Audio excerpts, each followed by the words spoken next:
I had promised a hockey history video for quite some time, and we're going to do one on the 2012 June 22nd Jordan Staal trade to the Carolina Hurricanes.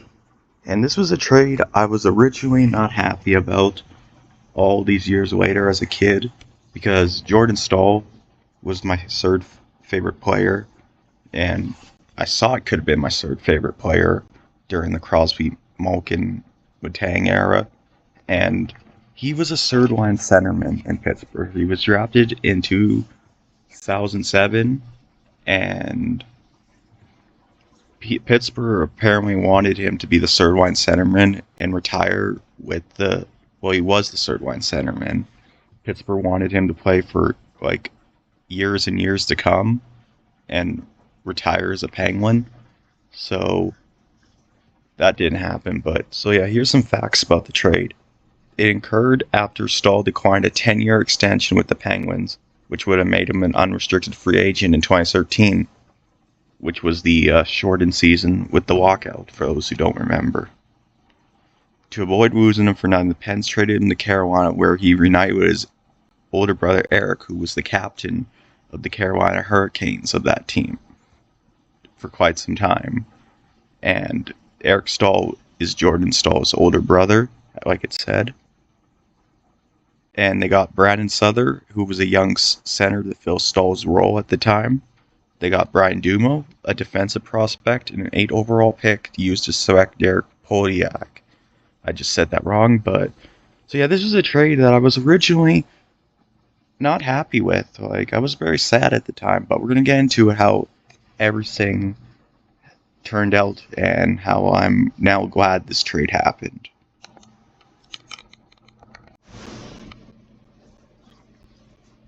So yeah, Jordan Staal was drafted in 2006. My bad.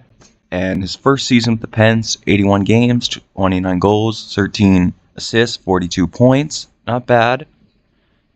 2007-08, 12 goals, 16 assists, 28, a -5.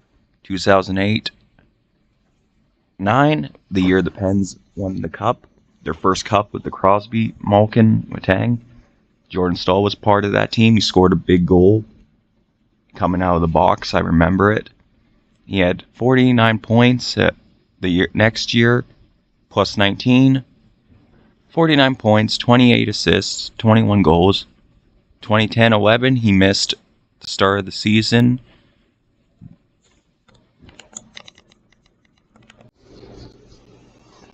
And that was the year they lost Crosby to concussions during the Winter Classic, where they played the Washington Capitals. And David Steckel hit Crosby, then Crosby took a hit by a Tampa Bay Lightning player, which I don't remember because so much time has gone by. So Jordan Staal had to play. That was his first at going into first line, second line minutes. I think he was the second line centerman. Yeah, he was, and then Malkin went down when had to get knee surgery. So yeah. 2011-12, 62 games, 25 goals, 25 assists. He gets a career high, which was his final career high in Pittsburgh. So, he's traded, and the rest is history. Like, he wanted to be play top 6 minutes, and he got it, and which we'll get to the rest soon. And Carolina was in rebuild mode after they went to the conference final, which Eric Staal was on that team, and Jordan beat his brother where the Pens slept.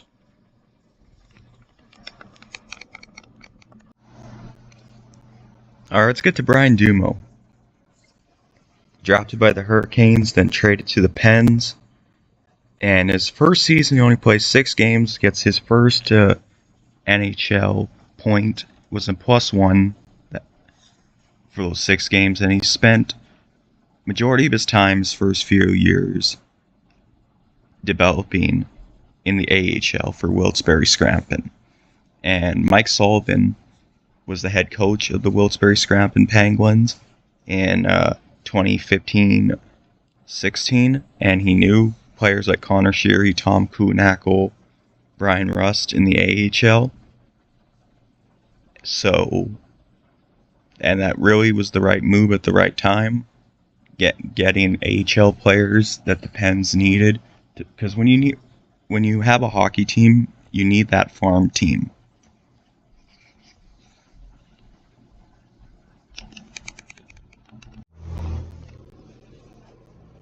So yeah, Brian Dumo was called up, and it's hard to remember all the details, but after Ben Lovejoy left and a few other players on the D line, Brian Dumo played a lot of his time with Chris Letang as the D partner, and he's a left-handed shot, Dumo.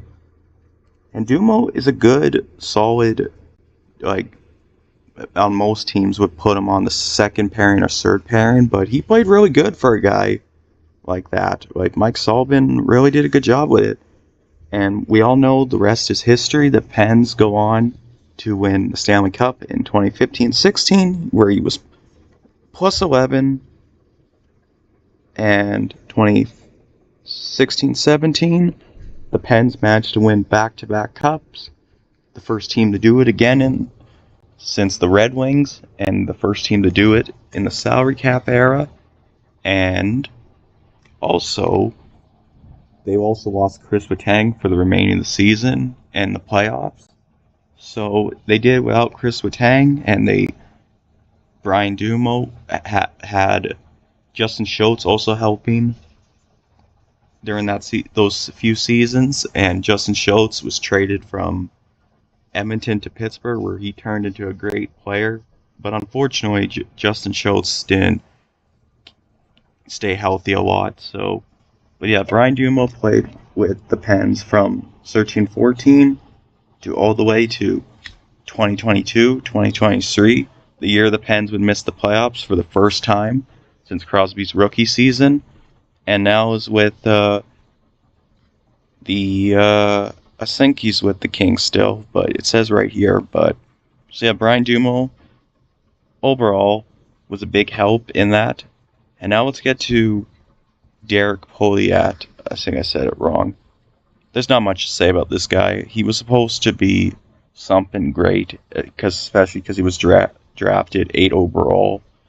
Like, not like a superstar or anything, but he was supposed to be a good young defenseman. And the rest is pretty much history for this guy. He just didn't work out. The Pens got rid of him 2017-18. Looked like he could have found something with Vancouver. But Derek Pouliot just never worked out. And so let's get back to one more piece of the trade that people should know. I'm not going to mention Brandon Souther's stats, but I know it should. But Brandon Souther was third-line centerman for a while. Was part of the Pens in the 2012-13 season, where they went to the conference final and got swept by Boston. And the Pens had Nick Bonino traded to the Pens in July 2015. Jim Rutherford was GM, who helped bring the 2 cups, build the team to get the 2 cups,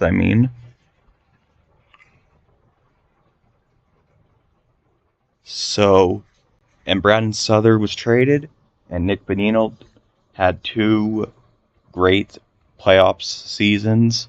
Well, 2016 was mostly his thing, but Nick Bonino was a big help on the third-line centerman, something the Pens were dying to look for, like something that they were just missing after losing a lot of depth after winning the 2017 Cup, and Nick Bonino went to Nashville.